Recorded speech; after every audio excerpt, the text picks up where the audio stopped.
ভাই আপনার কথাগুলি পুরাই বাস্তব ভাই, আমাদের সবার মনের সাথে মিলে গেছে ভাই। ফ্রি ফায়ার কত বদলে গেছে তাই না? আজকাল নতুন প্লেয়ারদের কাছেও পুরানো কালেকশন থাকে। আর এক ছিল আমাদের সময়, শুধু ফ্রিতে দেওয়া বান্ডিল ছাড়া কিছুই ছিল না। যখন বাকি তিনজন মিলে সাদা অ্যাডাম বান্ডিল পরা প্লেয়ারকে চেতাতে থাকতাম, শালা নিজেরাও নুব হতাম, কিন্তু অ্যাডামকে চেতানোর মজাই ছিল আলাদা।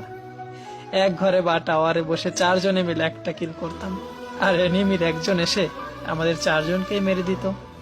কিন্তু জানেন মজার বিষয় কি ছিল? কেউ জানতোই না ডায়মন্ড 1, 2 বা হিরোইক কি জিনিস ছিল। সবাই শুধু গেম এনজয় করত। তখন রিভাইভ না দিলে কেউ বকা দিত না বা গালি দিত না। ওই সময় যে নক হয়ে যেত সে চিৎকার করে করে বলতো, ভাই তুই পিছনে পালা, সামনে এনিমি, তোকে মেরে দিবে। ম্যাচ হারার পরে কখনোই লবিতে এসে এই বিষয়ে ঝগড়া হতো না যে তোমার ভুল, ওর ভুল বা আমার ভুল ছিল, কারণ চারজন মিলে